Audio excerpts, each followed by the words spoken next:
Hello, everybody. Great to be with you all together once again. My name is Rob Fletcher. I'm the founder of Quixote Consulting, and this is our webinar on virtual presentation skills.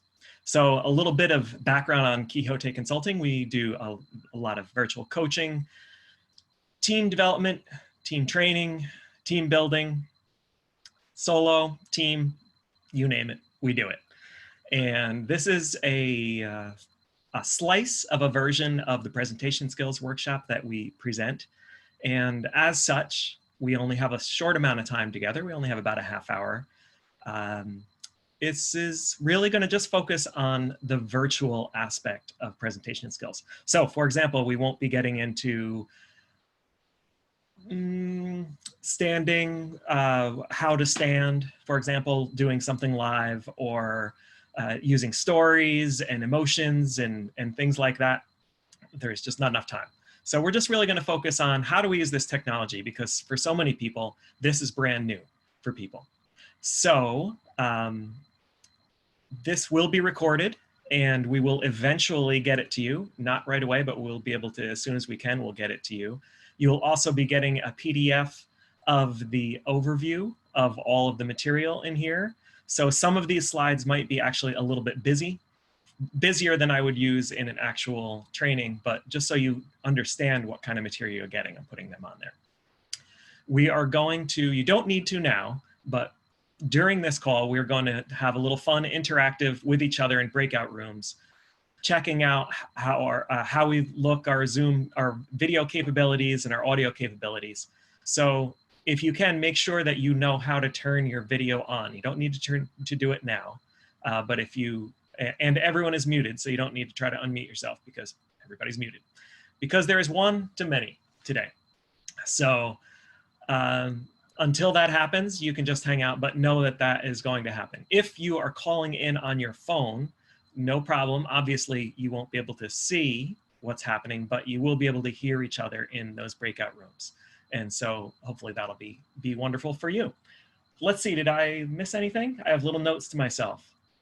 And oh, so if two other things, this is, I'm going to be displaying a lot of things. So probably more important to see me than the PowerPoint. If you're on your phone, on the phone, it often you have to flip back and forth between seeing the speaker or seeing the PowerPoint. This one, probably better off seeing the speaker the whole time.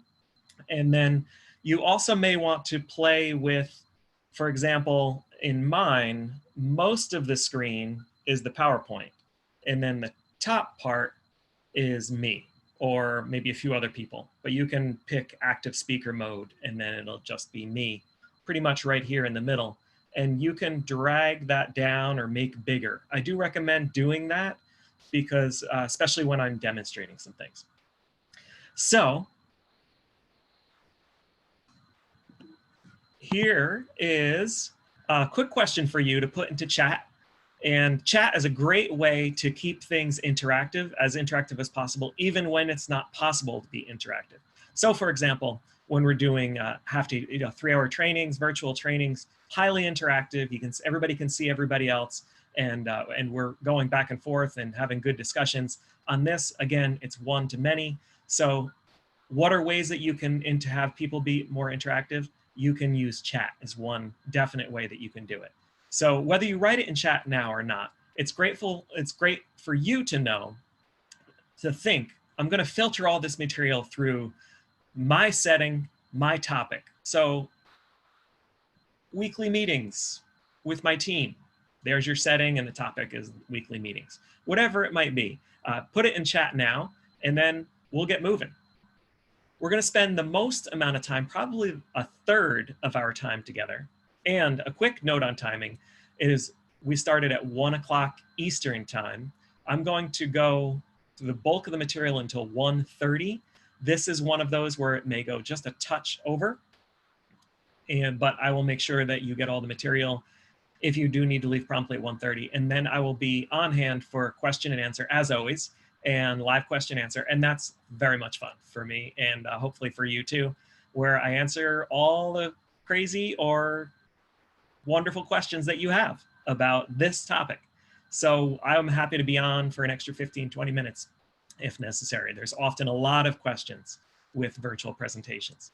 So let's get right into it. Visual is the most important thing when you are thinking about what is my presentation? What am I doing? What are people going to get? How are they going to get that information? So you have a choice. Do most people's perception when we're trying to communicate feelings and attitudes, does it come from our words, which would be an email, our voice, which would be the phone, our nonverbals, which would be this or in person? So what percentage is it? You can take a guess. And 7% comes from the words, 38% comes from our voice, 55% comes from our nonverbals. So visual is definitely, far and away, when you are doing a virtual presentation, is the most important part for you to focus on. This is what people are going to get the message. People are going to get it by watching you, by looking at your PowerPoint, by those things, by interacting with each other, by seeing each other. So that means make video the default. If you are doing team meetings on the phone, you're going to notice a severe drop-off in engagement for people because they are missing out on half of the information, over half of the information that they're trying to get. And it's way too easy for people to multitask when you're on a phone call. We are visual creatures. How visual are we?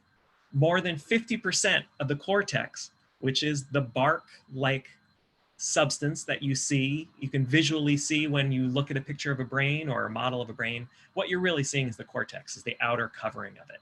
This is where your executive center is. This is where your smarts are.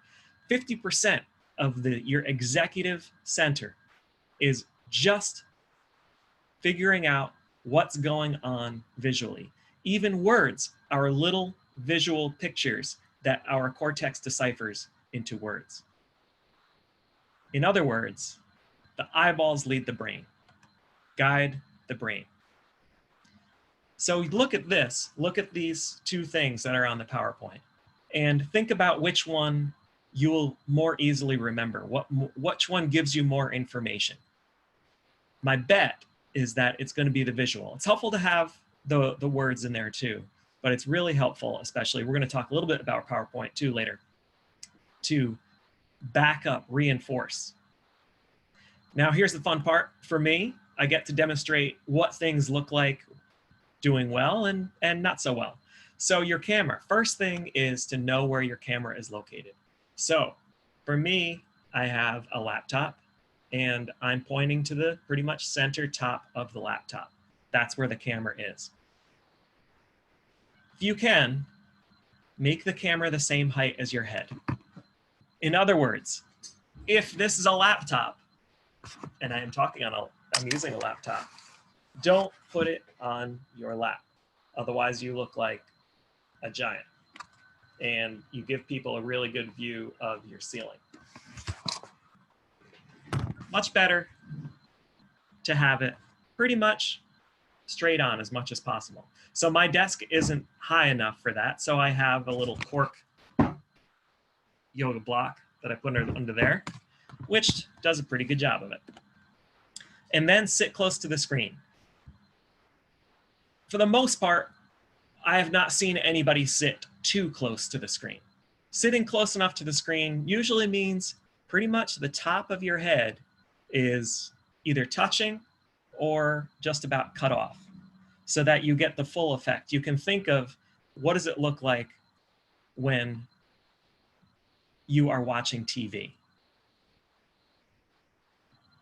And this part, I've got to make sure I talk to the same thing with the PowerPoint, is here's what it looks like if my picture or your pictures are to the upper right-hand corner of the screen. When I'm talking, I'm looking over here. It doesn't look like I'm looking at you. Or here's the bottom right-hand corner. Same thing, bottom left, bottom right. I look a little suspicious, a little worried, and now I bring it to the middle. Up top, here's the middle center. You can still see my eyes are a little low. What you really want is whoever you're looking at, and if you're looking at yourself, is to bring it up close. My MacBook Pro has a little green glowy dot that shows that my camera is being used. That's what you're going to want to look at. Remember, if you're not on, you can still be seen. So don't feed the dog. Don't, I don't know, brush your teeth. Don't do this, or don't do this, or work with papers or anything like that. You can still be seen. Get really familiar with turning your camera on and off. Where is the camera on? Where is the camera off? You can do it right now. No big deal. It's all the way lower to the left. There's mute and unmute. I don't think you can unmute yourself, so don't worry about hitting that wrong. But there is stop video, and you can start video, stop video, start video, stop video. That's how you get your camera on and off in Zoom. Another thing that's helpful is looking at TV news, because it's really great for destroying your happiness. And other than destroying your happiness and your sense of being able to influence the world, it is also helpful to see, how do people look on screen? And for the most part, they're this, Talking Heads. This is where the band's name Talking Heads came from. And dress a little bit nicer than you normally would, and potentially think about, I do not wear this all the time at home. And dress a little bit nicer than the other people that you're going to be on the camera with.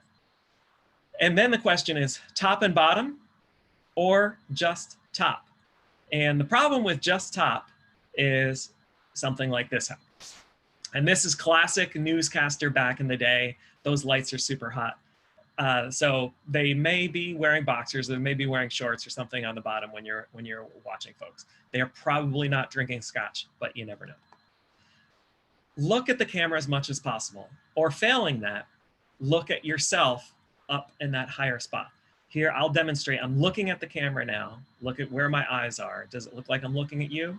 And then I'm going to look at myself as high as I can, and then back and forth. So you may see a slight flicker in the eyes, but for the most part, if I'm looking at myself, it pretty much looks like I'm looking at you.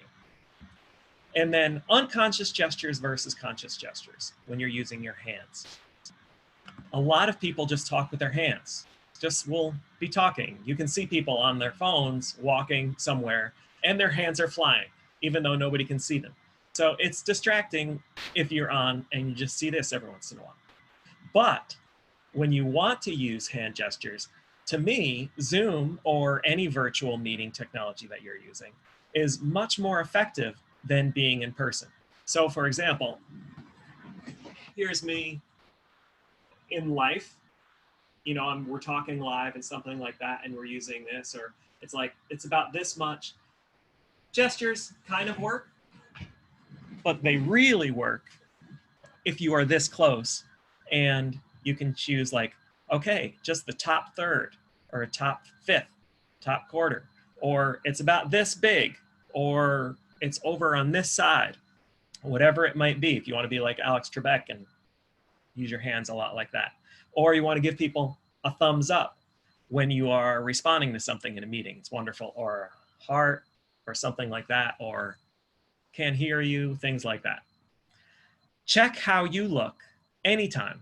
That's really, really helpful to just turn on your meeting technology when there's not a meeting and just see what you look like.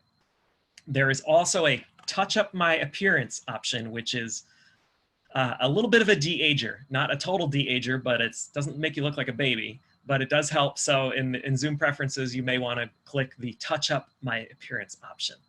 And then lastly, of course, smile. You really want to convey welcoming, warming, whatever it is. Everybody's having a tough time now. You know, you want to, as much as possible, convey that. And then also remove distractions for yourself. So I'm not going to go into that. You'll get that at the end, but remove whatever distractions you can so that you can just really focus on people. So for example, I can't see chat right now, and I did that on purpose. I want you to put in questions anytime you want in chat, but I don't want to look at those questions until I'm done helping you out. Now, lighting. Don't sit with the window behind you. It'll look like this. Not helpful. Use natural light. Today's a great day for natural light here in Western Massachusetts. Outdoor light, if possible, once it's warm enough, get yourself outside. Consider LED lighting, and then also consider 2-point lighting. And 2-point lighting is 45 degrees out from you. There's one light, both aimed at you. You can look it up online as much as you want. Clear the background behind you. Nothing depressing or unprofessional behind you. The simpler the background, the better. And consider using a virtual background. There is a virtual background setting. It's very easy in Zoom, not so easy in GoToMeeting. You have to do something a little more arcane in GoToMeeting, but in Zoom, it's super easy. Now, I would also invite you to consider not using a virtual background. It is distracting often, and definitely not like things that move behind you, flowy things. And then also know that I'm not going to turn my virtual background on right now, but it's sometimes hands become ghostly. If you have a beautiful beach scene behind you, but you're not well lit, you kind of look like a ghoul at the beach. It's not great. If you do use a virtual background, add a green screen. Any kind of green screen, you can buy a professional green screen. You can put a green sheet behind you. You can put green construction paper behind you, anything like that. That helps with the cutout of you, figuring out where you are for the green screen. And if you're on the phone, don't walk around, because then you see this a lot if you're talking to people, which is really not helpful in the long term. And it's also helpful to just notice, what do you look like? What do other people look like when they're not on? And you can learn a lot of information. You can see somebody like interested, or you can see somebody like, or see somebody eating their cereal, whatever it might be. The one bonus is that when people are really focusing and trying to do something, they kind of look like they're frowning. So let's do a little bit of audio and then get you into the breakout rooms. Microphone. Test your computer's microphone against a headset. A lot of people say use a headset, but for me, the computer's microphone works better than your classic, I don't have one here, your classic earbuds that you use. They can get a little transformery, kind of digitized weirdness sounding. Consider using an external USB mic. If you are like me and love to play music, you will have a lot of microphones around, and it does work well to have a USB connector for that microphone, or to get a USB specific microphone in there. And then if you are using on your computer, where is your microphone located? So for me, I don't know if you can see, you can't really see. It is the bar, really where it says at the end of my keyboard, that's where my microphone is. So it's helpful to just get somebody on the call with you, and then just get down near your computer and just start talking, and they'll tell you whether things are loud or not. For example, I probably got quite a bit louder going here. Speaking volume, microphones are great now. You don't need to shout. I'm probably guilty of this, but you can, it'll catch you up. Pace, you don't have to go too fast, and get used to space between the words. Like this. Like, it's okay to have space and pauses. When you're in person, those spaces get filled up. When you are in a team meeting or something like that, spaces happen, and then people try to talk over each other, and then they get blanked out, and then there's an awkward pause. It's no big deal. Lots of spaces. Mute yourself when not talking. Usually, it's the kind thing to do.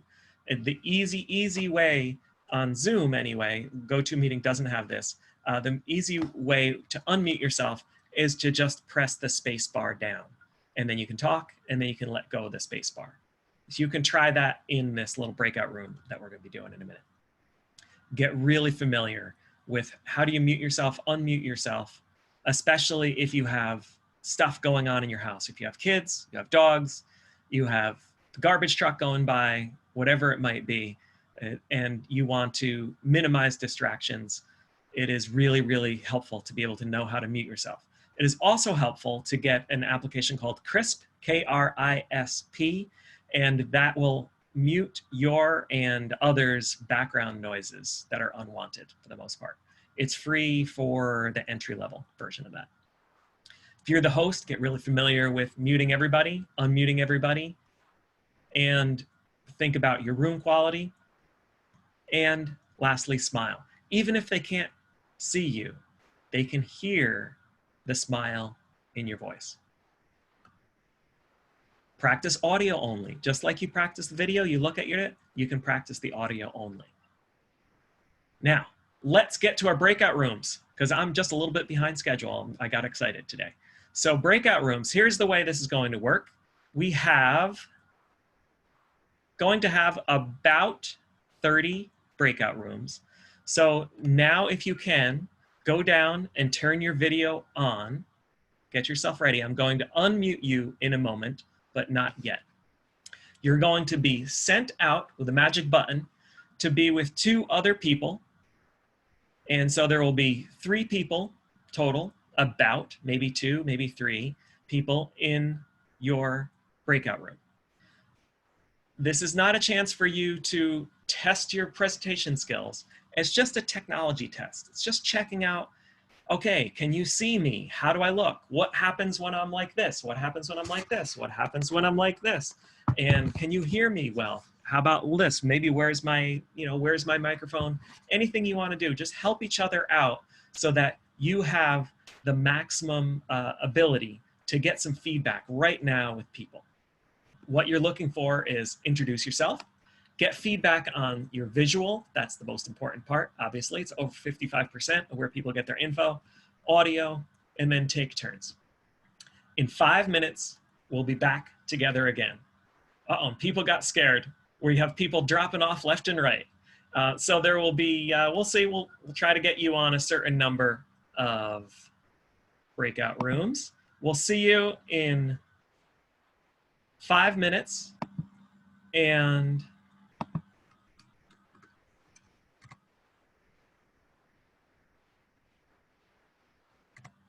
what you're going to be doing in there, we're going to create the breakout rooms now. And once you're there, test each other out, check it out. If you need me, just ask for help and I will come and help you out as best as I possibly can. At the end of the 5 minutes, you're going to head right back in here. Okay, so here we go. Opening up all rooms. Have fun, everybody. Say hi to each other. Get to know each other and get to know how you're doing on how you look.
5,000 square foot home, 2.8. Never mind.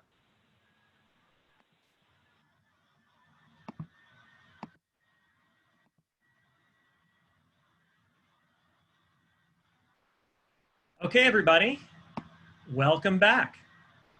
And if you can't hear me now, you can send a message in chat, but hopefully you can hear me. So let's first of all think about what was one insight that you got from being in the breakout room. Put it in chat now. Put one little insight, one thing that you'd like to remember. And we are going to go a little bit over, just to warn you. So it is 1:27 Eastern time. We're going to go just a touch over. So feel free to hop off in 3 minutes if you need to, but stick with me if you have the time.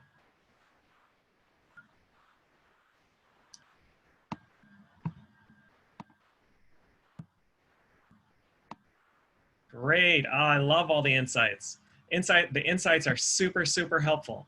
And this is one reason why I do what I do. It's like you get this information. It's like, oh, that's good, really good idea. But unless you put it in action, unless you actually do it, it's not really helpful. So it's super helpful to just practice this stuff. And I'll give you some practice tips at the end of this. So let's go to PowerPoint. Just a short overview of my 2 cents on PowerPoint. First of all, here are a few examples of some actual PowerPoint slides. This one's from the Department of Defense. Great, huh? You get the idea. And then also this one. You get all the information really, really clearly on this one. Or how about this one? Did you know that data and traffic continue to increase access all networks by 1H 2010? I didn't until I read this wonderful PowerPoint. And then look at how effective backgrounds are in your PowerPoint. And then look at all of this. Look at you easily can figure out the marginal energy cost projected in 2025. So when you're designing your slides, don't do what they did. Make them easy to follow and clear. And so I'm following some of these PowerPoint rules in this presentation, and I'm violating some of them consciously because I just wanted to show you in my own slides, I'm violating them because I want to give you as much information as possible. So some of these slides are going to be a little cluttered. Easy to follow and clear. Don't put all the words on. And don't just read all the words either. Less words. If you can just have 1 word, 2 words per slide, that's wonderful. If you can add a visual that helps, remember the brain, the eyeball leading the brain, that visual, and the reason why that's there. Make all the words big enough to read, so you have all that fine print on the bottom. There's no need, there's no reason for that fine print.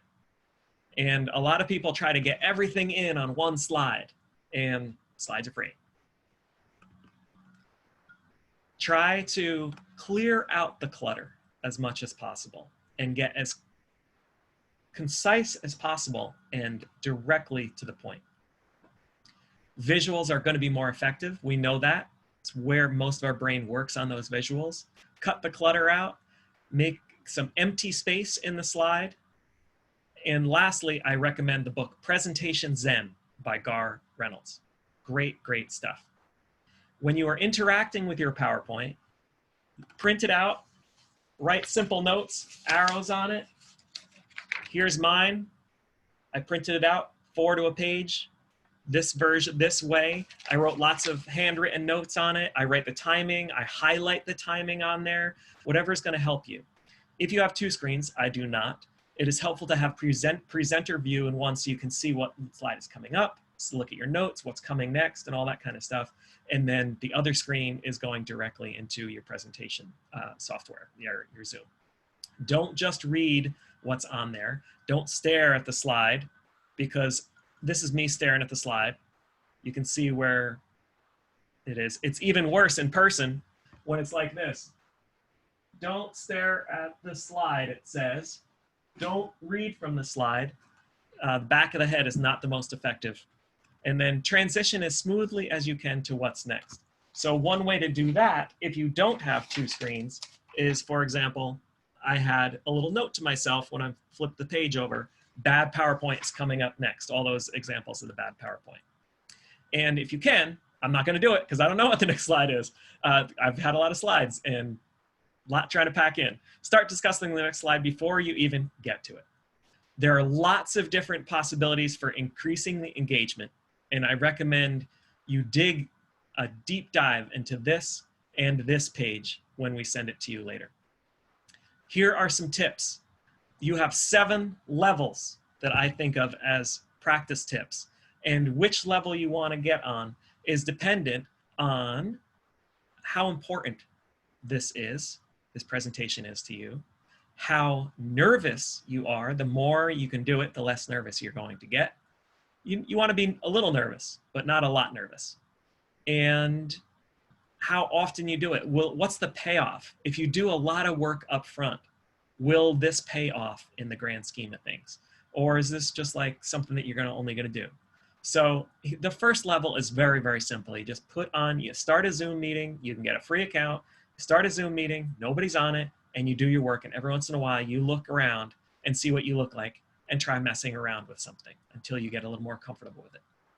The next level is you do the same thing all by yourself, but now you just can say anything. 7 years ago, you can read the ingredients on whatever food you're making, whatever it might be, and so that you can see yourself, see what you look like, see your hands. Am I talking with my hands like this? Am I intentionally talking with my hands? Am I not using my hands at all? Are they on my lap? Where am I? Is this too close? This is probably too close. That's probably too far away, and so on and so forth. You do that by yourself. Then the next step is to do something related to what you are going to present, just even a minute. And this is hard stuff for people. And then especially if you watch it, because we are so hard on ourselves and we are not going to be happy about it. But just remember, nobody is going to be as focused on you as you are. They're going to be focused on themselves. So they're not going to notice all those things. You're like, oh, I look just like my father, whatever it might be, whatever comes up for you.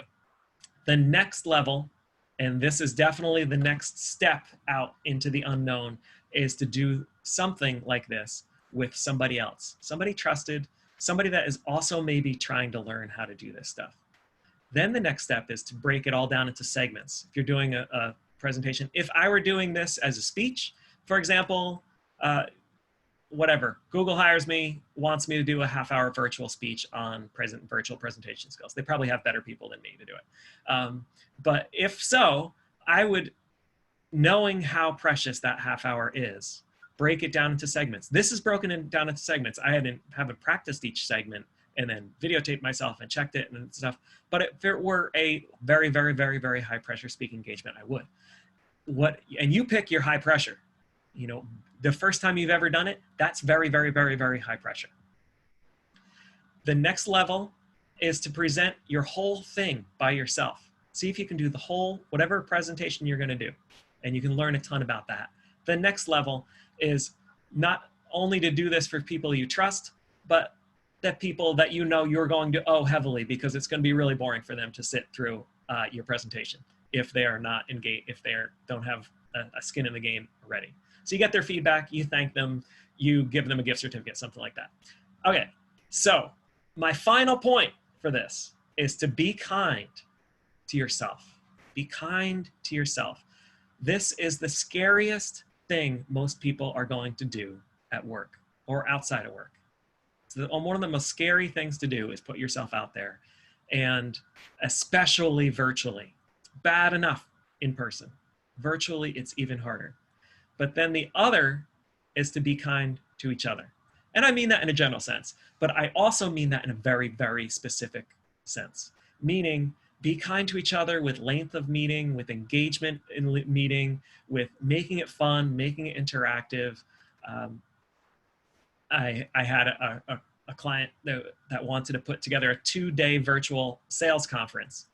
And he's like, what do I need? And I was like, bourbon is probably the only thing that's going to be helpful. 2-day virtual sales conference is going to be tough. You try to minimize less time with this. There's a reason why this is a half hour versus an hour or 2 hours or something like that. We get blown out being on a screen all the time. Meetings shouldn't be a punishment. So you can learn more about our virtual offerings. You can send info@quixoteconsulting.com. And I am giving you, to help you out, there's definitely been an uptick in coaching and coaching needs, both, I do what I call whole person coaching, where I focus on the business aspect of your life, but also the personal aspect of your life. I'm trying to help you. And there's so much going on for people with the pandemic. There's so much going on with working from home, figuring out all this virtual stuff. There's so much trying to figure out with the resiliency piece. And I'm happy to help, and I'm giving you a discount for the next month. So it's something to consider. Let's go now to the question and answer. Here we go. If you have any questions, stick them in now to chat, and I will do my best to answer them.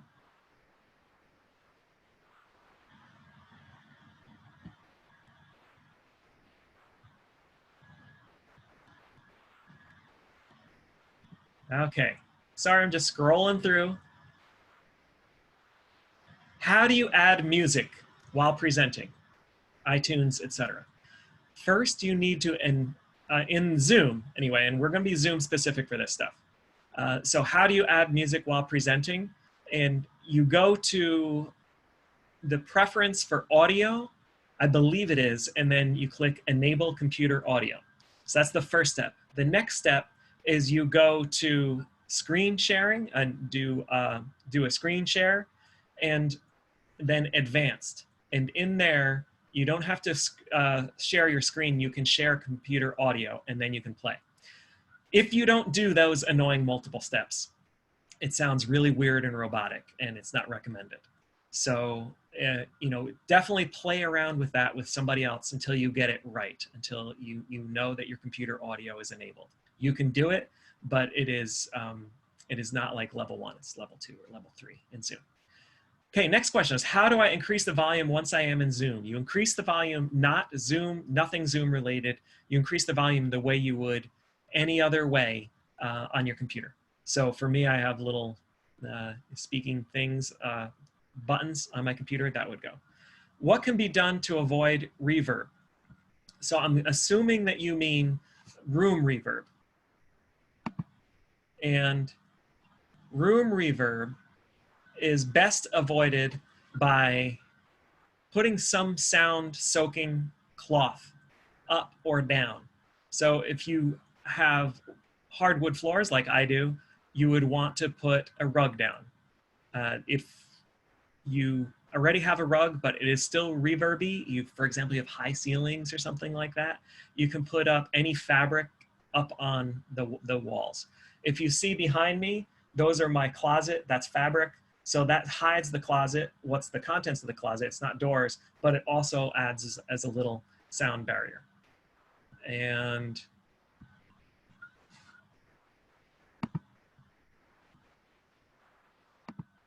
how do you, as the host, mute everyone? So there is a button as the host where it's all the participants are on there. And you can click it to mute everybody, and then click it to unmute everybody. And that's in the participants section. So that should be on your, right in the kind of in the middle on the bottom part. How to share PowerPoint presentation. It says start sharing, and then it will give you options to share different parts of your screen. Pro tip is to share the application that you're going to be using, not your desktop. So you have, pictures of your kids in the background on your desktop and like a million things on your screen. It clears that out. It just shows the program. It also makes it a little faster in terms of broadband to do that.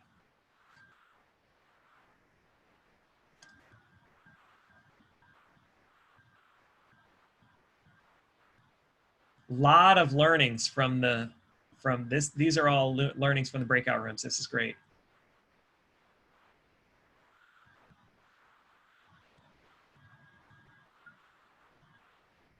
Yep, having good equipment. If there was a problem, The chat, so this is a breakout room related question.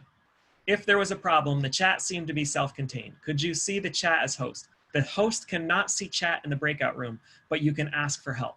So if you're in the breakout room, you can ask for help, and then the host will see it, and the host will be able to hop right back on there. How to have an assistant moderator with large groups? You can assign more than one host, and then that host can be the tech person, for example, or can speak up.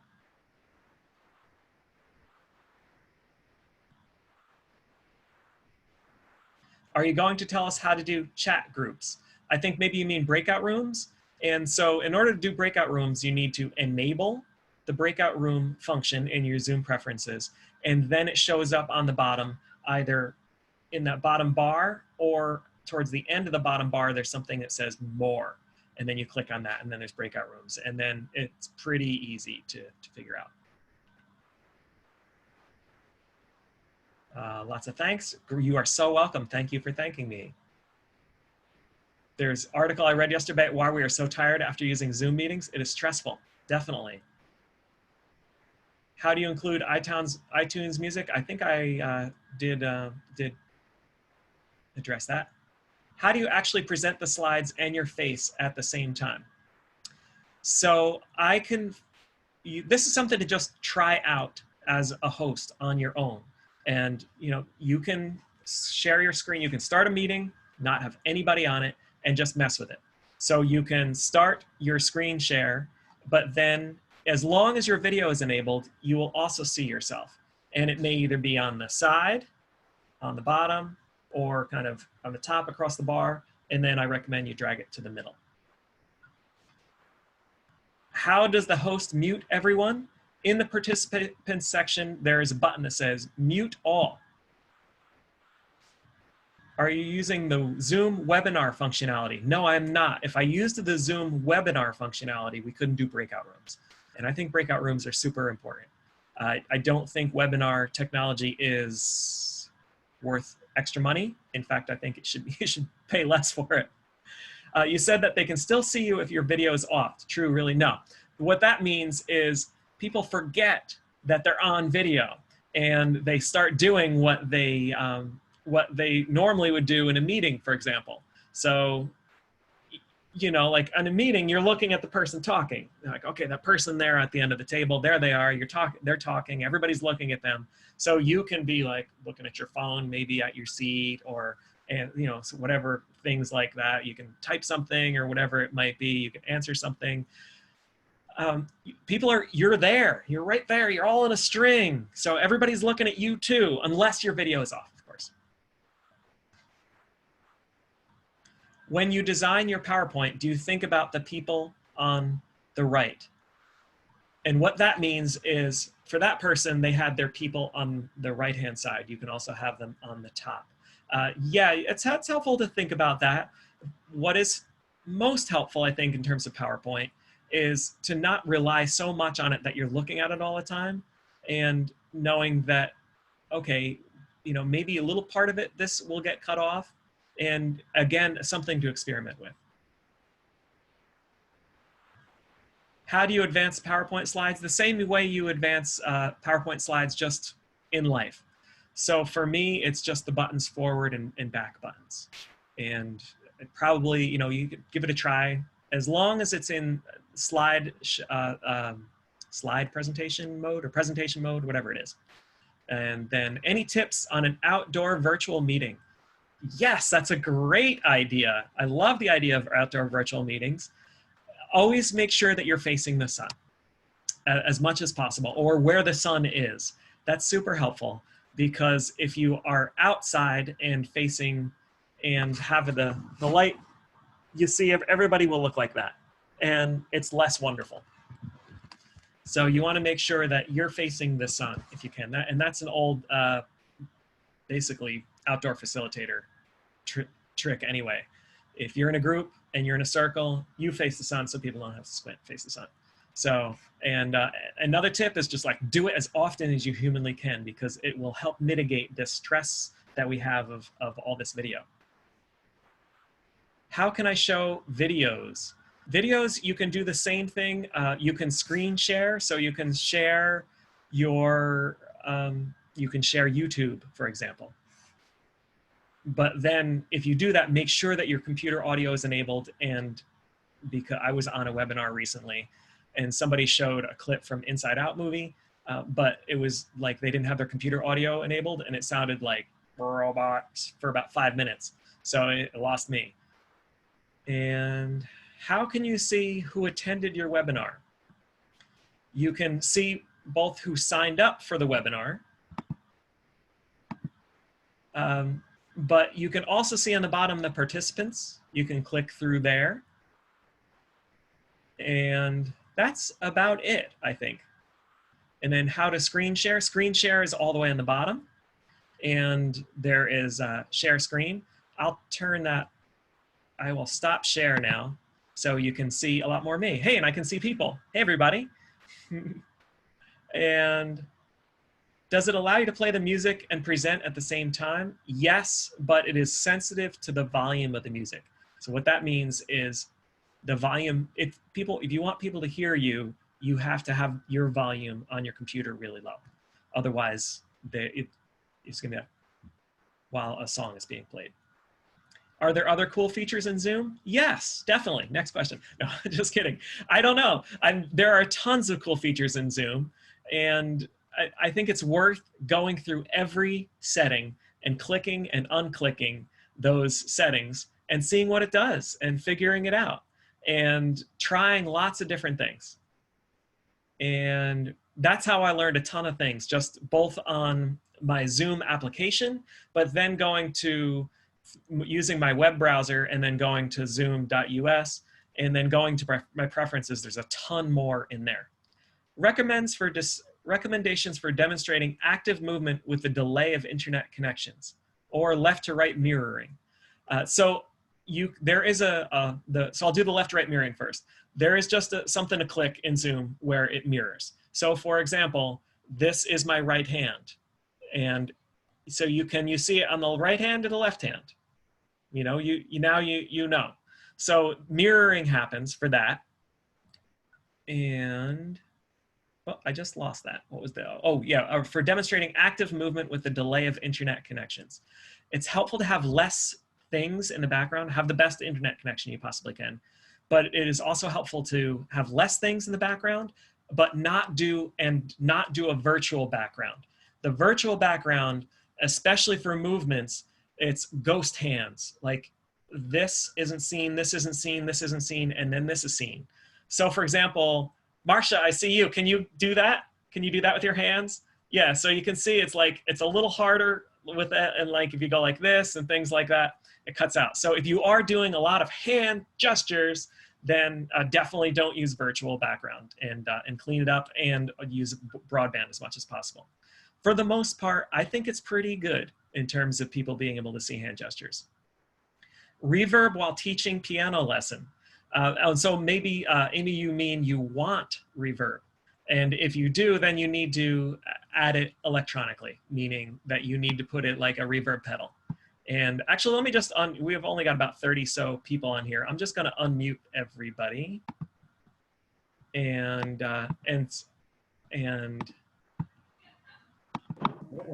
okay, so everybody's unmuted, so if you've got a dog or something, you know, you can mute yourself. Yeah. Amy, do you want to tell me what you mean by that? Is that what you're saying, you want more reverb? No, while teaching an art lesson, piano lesson, my student has, it sounds like when I'm listening to her play the piano, it sounds like she's underwater. Have you, can you hear me? Yeah, Louis. Have you checked different audio settings in Zoom that will improve the sound of music lessons? Because Zoom is designed for voice. How I have to go about doing things. Check the settings on YouTube or search for a video and it'll lead you through changing the settings to improve your sound, and then your students have to do that also. Hey folks, I'm just going to mute everybody, but if you want to try to practice unmuting yourself, just because there's some background noise, you can try that pressing that space bar down. I'm going to mute everybody now. Okay, Amy, so was that helpful what Lou said?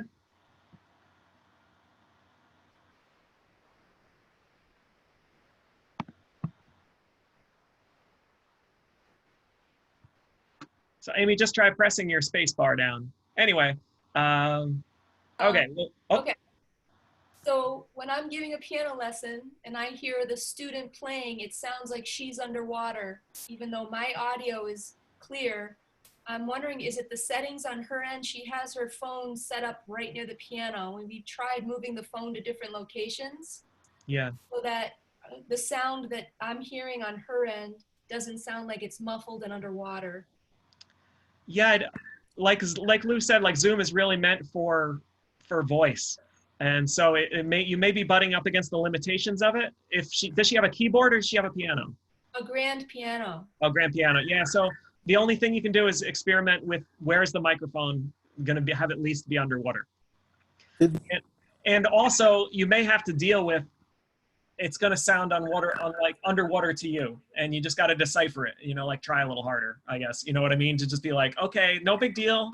Got it. It sounds like you played all of the correct notes. Thank you. Oh, you're welcome. Okay, great. And somebody figured out. Excuse me, I do have a suggestion for Amy. Yes. Amy, if you are working on the computer and you also have a phone, do the sound through the phone and the facial through this computer. We have a couple of members in our Toastmasters Club whose computers do not have audio or don't have good audio. So they do their video on the computer and they do their audio on their phone at the same time. So if my student only has an iPhone. But it's about what you have. You can be listening to her on your phone while you're seeing her on your computer screen. Okay. So kind of toggling between the best audio on my phone versus an iPad. Right. Thank you. Yeah. So I was on a webinar, like an all-day webinar with somebody that had really bad microphone on their computer. So they actually presented the whole day on their phone while they were using Zoom on their computer. And it's less than ideal in terms of what the sound is, but you know, you find ways to make it work. So that's great. Thanks, Sheila. That's helpful. So next question is, can you assign additional hosts in free accounts? I don't believe you can. I don't know because you know I'm paying for this. I have the pro account. It's like $15 a month. But I don't think you can do additional hosts in free accounts. How to set up PowerPoint on iPad? Good question. I think you can just do it as an app on the app store is my guess. And then Lou has a good tip in here in terms of chat for anyone giving Zoom music lessons. How do you advance PowerPoint slides? For me, it is the arrow buttons, but you can try different things. When you share screen, how do you share app? Zoom gives you all the different options of things that are open. So you're going to want to make sure that your app is open on your computer that you're going to be using, so that the Zoom can figure out that it's not going to go through every app on your computer. It's just going to go through all of the open things, the open documents. So for example, Word doesn't just show up as Word, it shows up as Word document 1, 2, 3, 4. If you have 4 documents open, and you can pick the different one that you want in there. And when you share screen, how do you share an app, i.e. movie? I think I just covered that. Will Crisp mute outdoor noises like wind? I believe so. I haven't tested it extensively. I just recently found this out, and it's spelled KRISP, and the entry-level version is free. So I just popped it on my computer and see what happens. So I bet it will, but you'd have to check it. How to screen share? There's a screen share option in Zoom on the bottom, on the bottom little thing. You just press it and it gives you lots of different possibilities. And great. I think that's it. Okay, everybody. Any other quick questions? Thank you. You are so welcome. It's such a pleasure. Thank you, all you troopers, for being on, for staying on for almost an hour together. It's been a pleasure. Everyone. Thanks so much. Bye, everybody. Bye.